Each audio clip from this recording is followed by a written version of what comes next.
Thank you very much. We had a very good start for this 7th Global Congress. And as you are aware, Prime Minister Erdogan came to underline the importance of this conference and also commitment of Turkish government to tackling this issue, because this is on one hand protecting citizens and consumers and industry, but at the same time it is to improve economic environment and to promote trade and investment. So this is a very good start that we made with Prime Minister and also with the Minister Yazıcı. So now I would like to give the floor to Minister Yazıcı to say his word. Minister, please. Teşekkür ediyorum. Değerli Genel Sekretere. O cidden önemli bir konferans. 7.'si yapılıyor. Bundan önce 2011 yılında Şubat ayında Paris'te yapılmış. Biz Türkiye olarak sahtecilik ve korsanla mücadeleye son derece önem veriyoruz. Çünkü sahtecilik ve korsan fikri mülkiyet haklarına, sinayi mülkiyet haklarına yönelik eylemlerin ismi.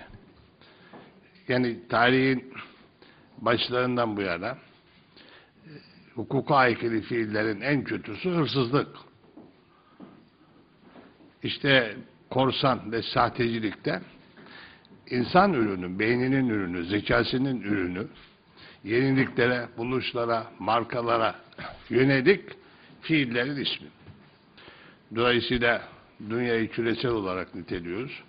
Küresel dünyada ekonomik büyüklük giderek gelişiyor, yaygınlaşıyor. Dünya ticaret hacmi 2012 rakamlar itibariyle 70 trilyon dolar düzeyinde.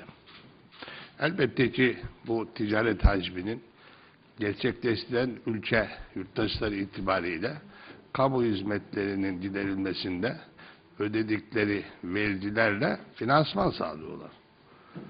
Ama korsan ve sahtecilik bütün bu kategorilerin dışında vergilendirilmemiş, bir başkasının ürününün üzerinden para kazanmayı ve çoğu kez konuşmamda da ifade ettim, yasa dışı örgütlerin, terör örgütlerinin finansman kaynağı aracılığına dönüşen bir yapı. Dünya öncelikle bu konuyla alakalı mücadelesini çok daha etkin bir konuma getirmesi gerektiği kanısındayım.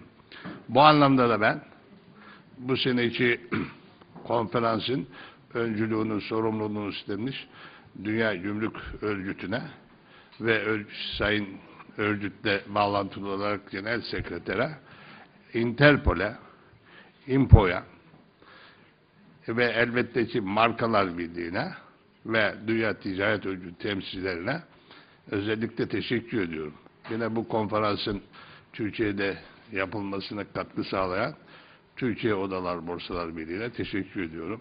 Ve elbette ki bu konferansın başından bu yana organizasyonunda ev sahipliği yapmada çok titiz bir çalışma yürüten Gümrük ve Ticaret Bakanlığı'ndaki mesai arkadaşlarıma da çok teşekkür ediyorum. Ve umuyor ve diliyorum ki bu konferans dünya ticari hayatın fikri mülkiyet haklarına dönük eylemlerin ortadan kaldırılması noktasında sonuç alıcı öneriler ve çözüme dönük projeler ortaya koyar. Bunu son derece önemsiyoruz. Ve elbette ki çok hızlı bir şekilde cereyan eden dünya ticari arenasında korsan ve sahtecilikle mücadele etmekte ekonominin büyüyen trendi içerisinde çok daha öncelikli hale gelmiş bulunuyor. Bunun hukukunu oluşturmak önemli. Hukuku var. Ama bu hukuku uygulamayla etkin, sonuç alıcı bir boyuta taşımak hepsinden önemli. Güç birliği yaptığımız sürece, ki bu güç birliğinin bir örneğidir bu güçlü konferans, mutlaka olumlu sonuçlar alacağız. Ve elbette ki korsan ve sahtecilik sadece vergilendirilmemiş kazançtan ibaret değil. Çok boyutludur ve çok karmaşıktır. Bir defa en kutsal haklardan birisi olan kişinin fikri ürünün alanına müdahale ediyorsunuz. Bu yönüyle kabul edilemez. Ekonomik boyutu itibariyle vergilendirilmemiş kazançtır. O yönüyle kabul edilemez. Ve bütün bunlara ilaveten tüketici hukukuyla alakalıdır. Yani dünyada insanlığın ihtiyaç duyduğu, özellikle bulunması zor veya üretilmesi pahalı ilaçlarla alakalı sahtecilikler çok yaygın ve büyük boyutta. Çocukların kullandığı materyallerle ilişkin sahtecilik, korsanlık çok büyük boyutta. Bu yönü itibariyle baktığı zaman toplumun, kamunun sağlığıyla ve tüketici haklarını ihlal eden en kötü fiiller olarak görülmektedir. Ve bir kez daha böyle bir konu gündeme getirildiği için, böyle bir konu üzerinde konferans 3 gün boyunca devam edeceği için bunu gerçekleştirenlere bir kez daha teşekkür ediyorum. Başarılı sonuçlara ulaşılmasını diliyor. Hepinizi de saygıyla selamlıyorum. Ben izin alacağım. Sayın Genel Sekreterden izin istedim. Çünkü aşağıda canlı yayın var, oraya katılacağım. Ben çıkarken izniniz olursa bakan yardımcısı arkadaşım, o da hukukçudur. Onu yerime bırakayım ve size başarılı diyeyim. Aslında hep konuşmanızı izlemek isterdim ama sonra takip edeceğim. Tekrar hepinize teşekkür ediyorum. Akşam yemeğinde görüşeceğiz.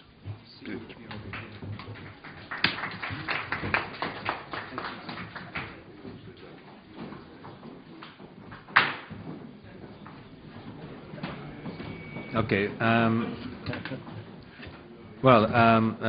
Thank you, Minister. It was very. He has given a comprehensive picture and set the ground to identify what are the challenges and how all our actors, joint actors, are working on this area. So before asking for the floor giving the floor to you, I would like to quickly introduce this panelist. And essentially, they are the members of a steering committee, meaning that we organize this session, and this year it's a turn of World Customs Organization. We are leading as chair. And on my right, Dr. Francis Gurry is the Director General of World Intellectual Property Organization in Geneva. And then next is Miss To-Sun Aung. She is President of International Trademark Association. And my left, Vice Minister, he is kindly taking up on behalf of the Minister. And then Mr. Ronald, who is Secretary General of INTERPOL in Lyon. And then Ms. Shelley Duggan, who is co-chair of International Chamber of Commerce Business Action to Stop Counterfeiting and Piracy. So I would like to open the floor for any questions. Yes. And please identify yourself and please identify whom you would like to ask. Yes, thank you. Thank you so much for the time.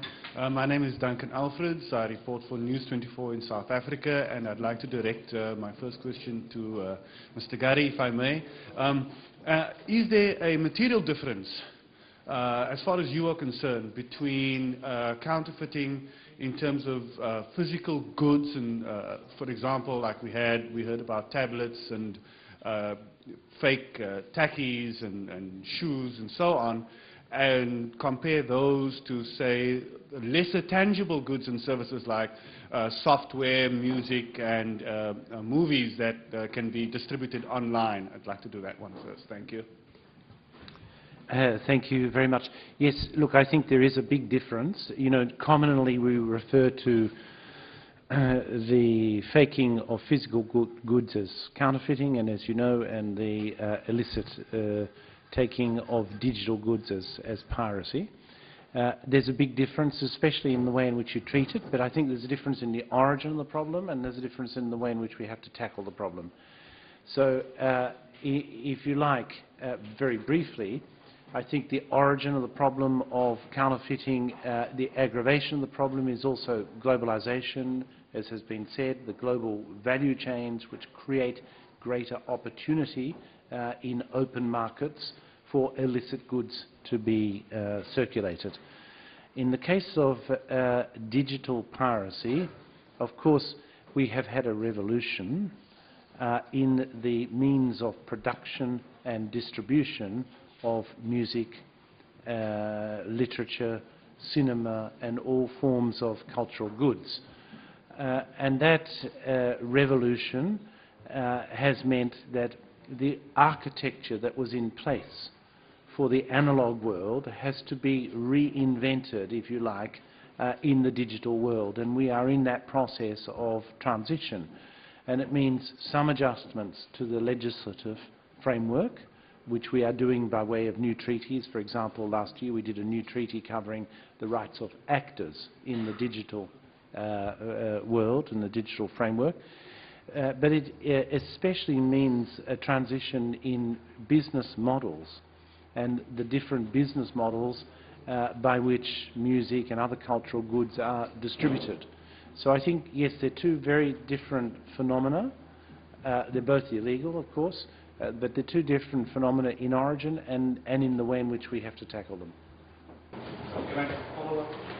Sorry, do you mind if I just follow up? So in terms of those treaties that you spoke about, are there some nations, I suppose, that are more keen, more eager to enforce... Excuse me, you need to use the microphone for that. Oh, sorry.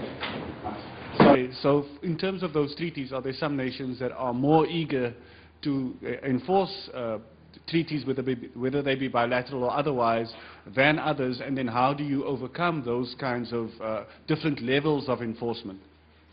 Yeah, I think that all countries actually are committed to the enforcement of intellectual property. I don't see much of a difference there.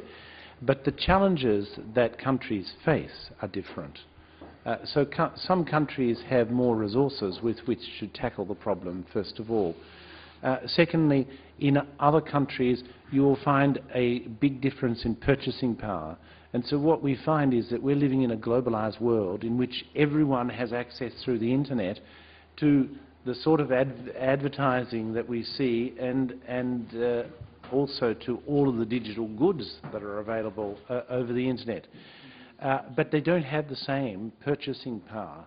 And that is a problem which industries around the world are tackling in different ways. For example, in the pharmaceutical industry, some of the companies are using differential pricing as a model in order to deal with this fact that you have, if you like, one global market, but not one global consumer. Indeed, many, many different levels of global consumers and their purchasing power. So I don't see difference in commitment, I see difference in resources. Thank you. Yes. My name is Anuj. I'm from the Hindu and Indian news publication. I'd like to direct my question towards Dr. Gurry. And of course, anyone else who can answer. Increasingly, going off the previous question, the intellectual property debate has shifted from, non-state actors to developing nations, who sometimes sidestep copyright and intellectual property, in order to provide textbooks or life-saving drugs. So what do you think needs to be done to reconcile the differences that you have between developing nations and some more developed nations, and what should be the role of the World Intellectual Property Organization in finding a middle path? Well, look, I think that we can look upon intellectual property in two ways, which I think are helpful for the particular problem that you mentioned. The first is that it's generally meant to be an enabler. Why do we have intellectual property? We have intellectual property to create an incentive for people to invest in innovation. We need to be more innovative in this world, for example, than the microbes. In a densely populated, highly urbanized world, a globalized and interconnected world where germs spread, like wildfire, we need to be more innovative. So we need investment in research and development. Intellectual property is an enabler for that sort of investment. Now, coming to the second way to look at intellectual property, which I think is helpful from what you've said, and that is that intellectual property does not stand for this interest or that interest. It stands for reconciling this interest and that interest. It has always been about balance. Balance between, on the one hand, the individual, and the other hand, society. On the one hand, the producer, and the other hand, the consumer. On the one hand, the balance of encouraging innovation, but on the other hand, ensuring that the innovation, the social benefit of the innovation, is shared. So there is a series of balances that we find with intellectual property, and so they say the term of the patent will be 20 years, for example. That is the balance that the international community happens to have found at the moment between not having any protection and having eternal protection, if you like. So I think it's a series of balances, and the way to approach this question of a globalized world but differential purchasing power and differential resources, I think, is we have to find the right balances repeatedly. And I don't think there is any one answer to this. We need to find it again and again and again as the different problems arise. And I don't think they're going to go away. I think we're going to have more and more and more of them as knowledge becomes a much more important component in production. Thank you. Yes, please. I'm from International Business Daily, China. My name is Sun Nan. I want to deliver my question to Mr. Donald Noble. My question is, we know that China is the factory of the world. So how do you evaluate China's role in combating counterfeiting and piracy? And Chinese government now say highly of innovation. Do you have any suggestions to Chinese policy makers to better achieve innovation, and any experience do you want to share to the small companies in China to better avoid counterfeiting and piracy? Yes, for you.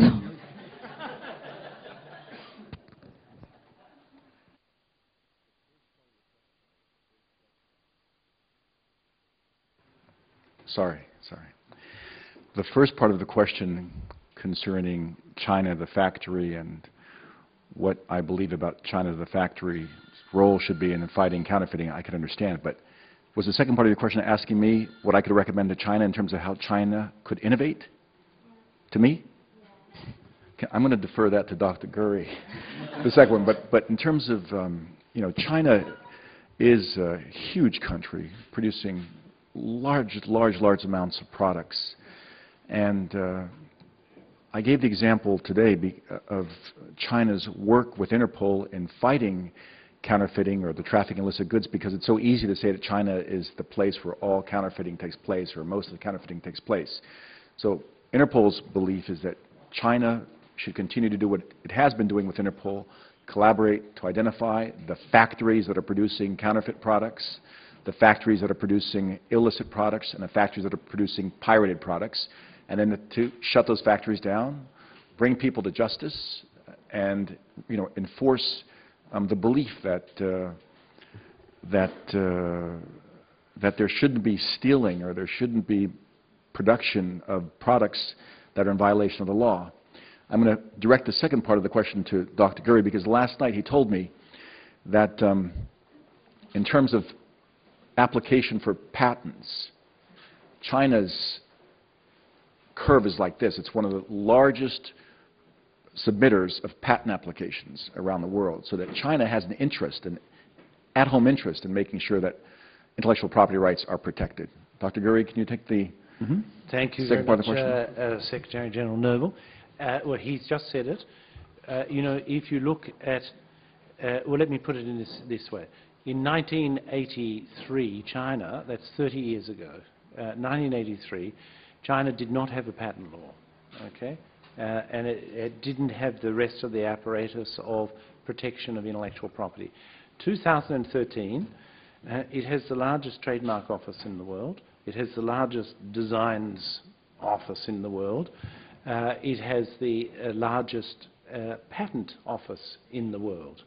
And in terms of filings, as Secretary General Noble has just said, China is the fourth biggest filer of international patent applications. It's the United States of America, Japan, Germany by just a few hundred, nearly equal third place, with China. China is in fourth place, and then you go to the Republic of Korea. So what we see is an enormous, and have seen, is an enormous investment on the part of China in education, in research and development. It is the second largest investor in research and development in absolute terms in the world, after the United States of America, in absolute terms. And that's increasing all the time. So I think it is a real player in the innovation economy. Thank you.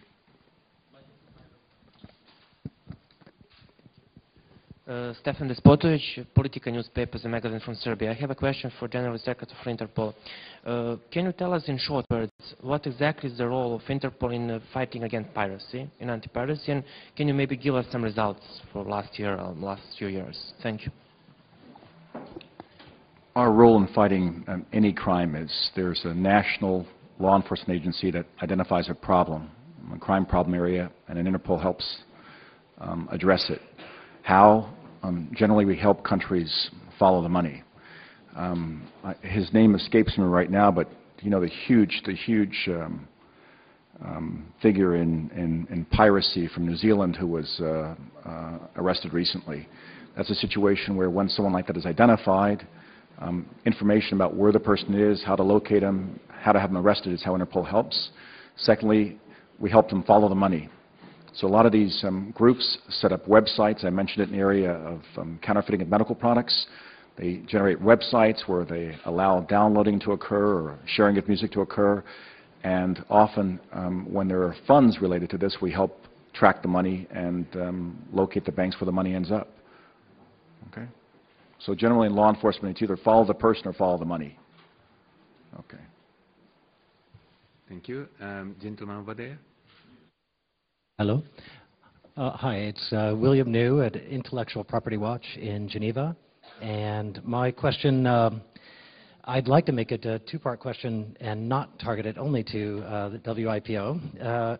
But the first broad question is, are we winning the war in this year? Can you say, I mean, I hear a lot of innovation, and it's obviously a very serious battle. But if that's too broad, then let's just go specific. I heard mention of the perception and the attempt to counter the perception that these efforts are sort of, I think it was said, mainly for big companies in rich countries. And it seems to me, as we cover the international environment and multilateral environment, that there are countries, not necessarily governments, but people within those countries who aren't getting the message maybe in some way that it's in their best interest as well. And we're going to hear, we already heard reference to 1,000 ways that that's being addressed, but I wanted to take it back to last year when the ACTA ran into some trouble in Europe, and I wanted to look at sort of, I guess, where is the consumer perspective in this environment? You know, there's an empty seat. Would there be a consumer advocate who is every bit as much concerned about the safety and health of consumers and stopping these things as well? Where does that view come in? I need a little more explanation of how you're addressing the perception that it's for everybody's interest, and I guess that's not a multilateral question. So. I think I made a little bit of reference to the point that you made in my speech, and the issue is that it still remains a challenge how we communicate with consumers about the importance of IP, and that it is not just about big companies and rich countries. You know, what exactly is the plan? It's very, very complex and it's multifaceted. And in some ways, you know, we're slightly behind the curve because, you know, we're at this point now. And like I said, it remains a challenge. The study that I referred to by USPTO, I think that's key, getting economic data by governments, you know, to start with, to say IP does mean real jobs, IP does mean specific economic benefits to everybody.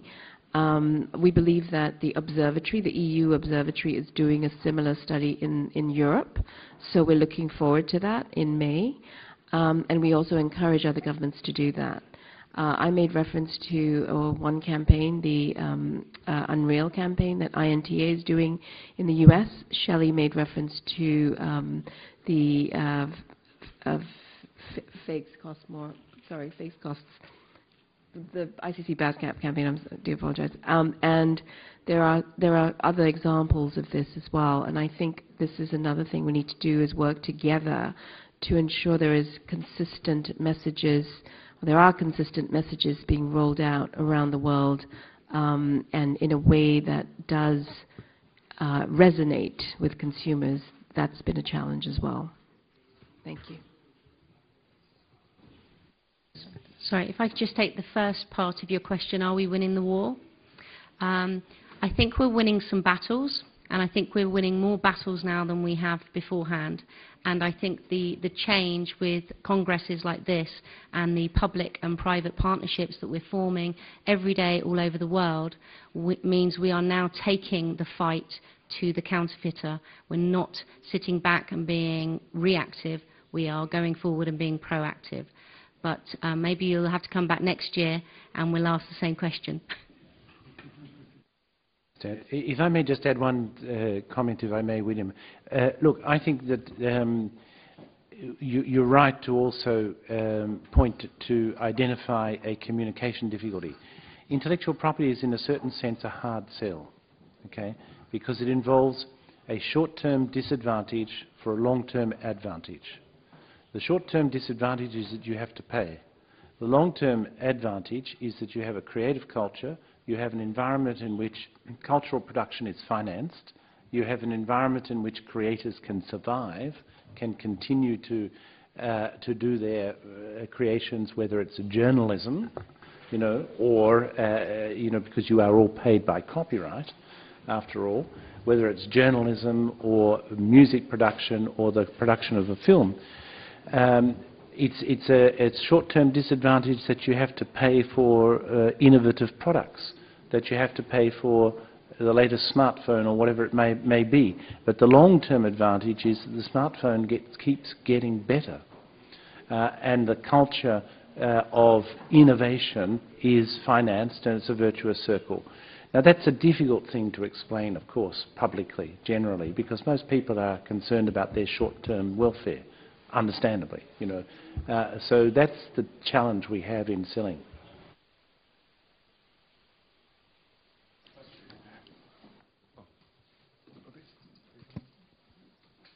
Thank you very much. Burcu Kılıç from Stephen Box. I'd like to ask my question to Tozu Aung. You mentioned about this, you talk about this IP and the US economy report, which was prepared by the USPTO and Federal Trade Commission, and it determines the IP-intensive economies. But when the report was released, there were concerns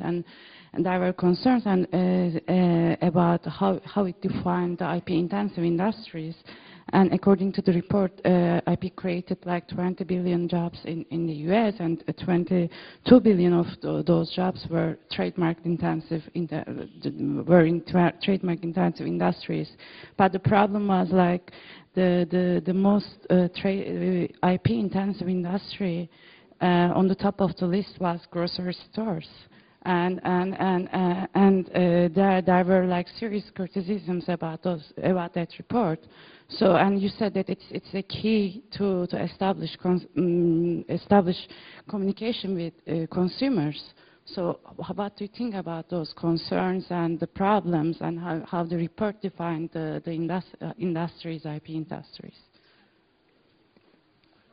Yeah, unfortunately, this was a US government report, so I can't really answer detailed questions about their methodology. I think what they tried to do, which we commend, is they were very transparent and clear about what their methodologies were, including, as you say, pointing out challenges that they might have encountered.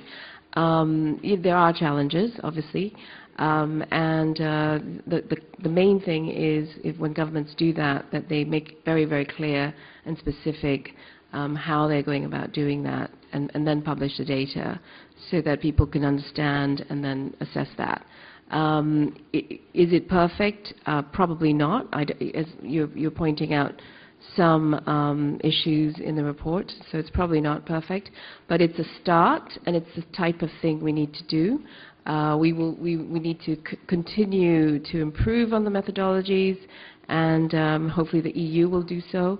Their method will be different because they have to go, country by country within the Union. So I think the main message that we take out of it is it's a very good start, and let us continue and let us improve how we do this. But let us carry on doing this.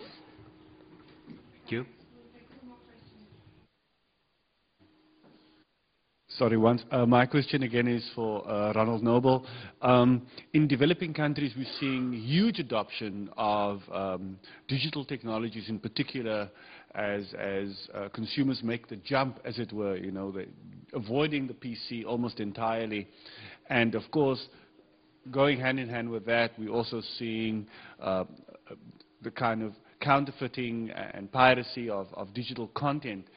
But at least anecdotally, it doesn't seem that in developing countries such as in Africa, governments have been able to keep up with the speed of the technology. In that kind of environment, how difficult is it for organizations like Interpol to help, as you alluded to earlier, track the money and track where these people are in order to combat counterfeiting? Generally, it's the community that helps Interpol and police identify those people who have suddenly come into wealth that isn't consistent with lawful conduct.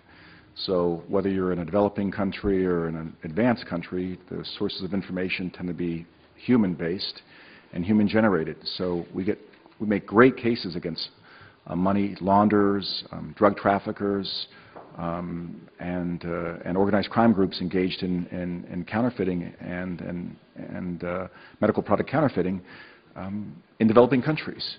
So our operations, as I mentioned, when I mentioned Pan-JF5, we had 100 countries participating in it, including countries from Africa. South Africa, of course, was participating, countries from the Caribbean and South America as well, and Asia. So governments around the world, and I think this goes back to the other question, are concerned about their citizens' safety and security.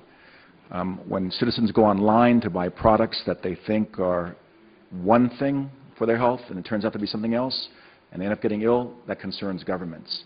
And that's one of the reasons why we've identified in the digital area keeping the internet safe from those organized crime groups that would sell products to individuals who don't have perhaps the money to buy the brand name product, so they want to buy a generic product.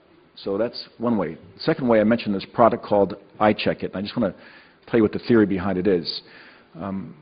Governments like India have determined that for every medical product that's produced for export, it has to be uniquely identified.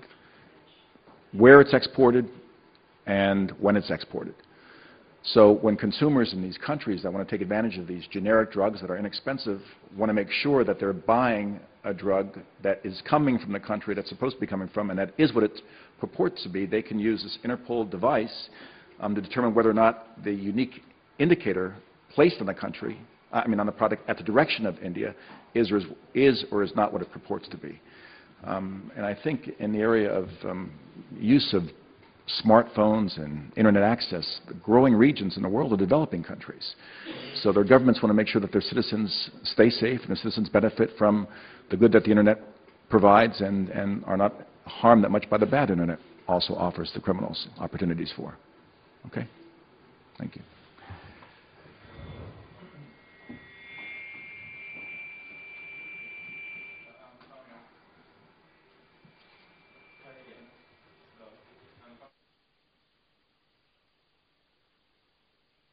Gurry. Hello, hello. Okay.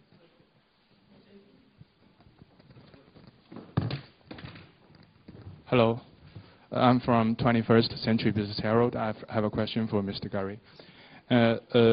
We know that IPR was built to protect or stimulate the innovation, but nowadays we see sometimes it became an obstacle or barrier for the innovation. Like when a small company trying to enter market, there are so many giant companies waiting there to charge them for the IP rights. So how do you see that problem? Thank you.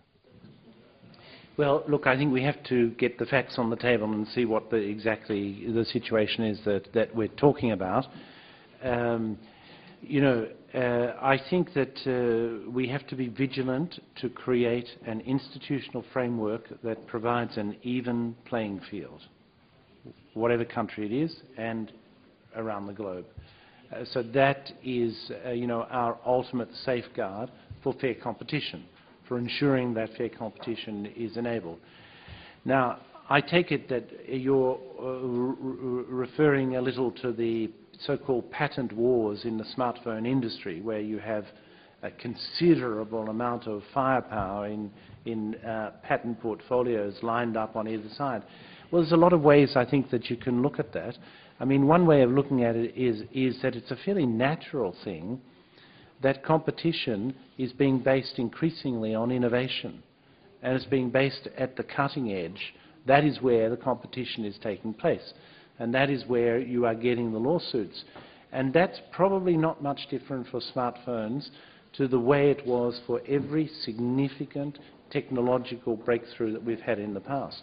If you go back to the sewing machine, there was massive litigation about the sewing machine when it first came in, because it was something very, very new, and this has been traced in some articles. So it's a fairly natural thing that we're getting that sort of competition. Another way of looking at it is that in the smartphone industry, you have a number of players who have been investing in research and development in these products for 30 years. You know, they have been building it up. And in a certain sense, what they're saying is, if you're coming to the table here, where's your stakes? Put your money on the table, because we have, what we've got here in terms of our patent folio represents 30 years amortized research and development, a massive amount. And if you're going to come into that, then we expect you to contribute also to this research and development, which is making the innovation in the area. So I think we can look at it as not unusual, but on the other hand, we must have that fair institutional framework. And we don't want patent trolls, that is, those who have the resources to scare away and sue, you know, start-up enterprises unfairly because they're able to work the system in such a way that it works against them. We have to be very vigilant and create the proper framework for this.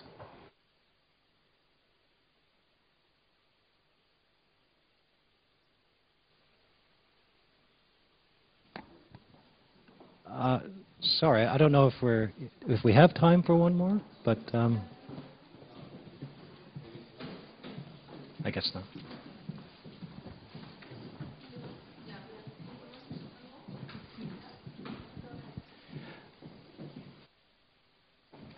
William New, Intellectual Property Watch. In Geneva, there's quite a discussion, at least in the public health, at the World Health Organization, in the public health realm, over the definition of counterfeit and other related concepts. Under the TRIPS agreement, it's specifically a trademark violation, I believe, and obviously that's strongly what we're talking about here. But I wonder to the degree to which, in this environment, it is necessary at this time to consider the definition, for instance, of counterfeit versus, say, a substandard medicine, which requires, you know, an expertise in medical issues and that sort of thing. Can we just continue to say counterfeiting and it's good enough for now?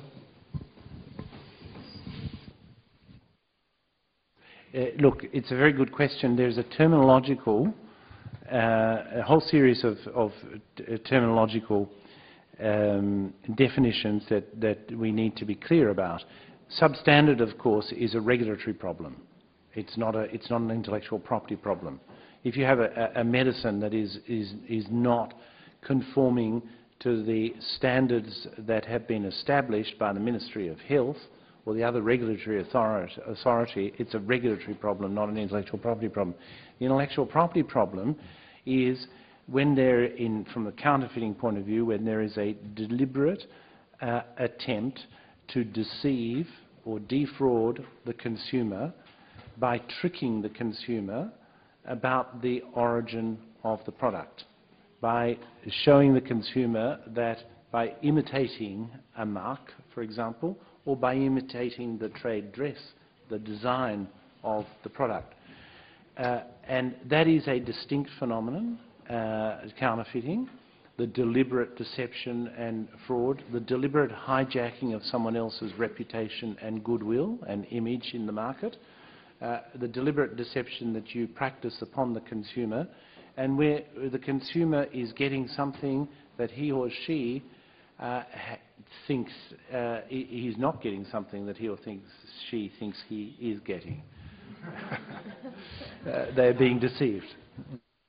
At the borders, we customs try to protect the health of citizens, and well, if necessary, we use intellectual property right law, but also we work very closely with the Ministry of Health, and using that their legal instrument, we try to stop that substandard or inadequate medicines at borders. So we mobilize all those measures. So, is that okay? Okay.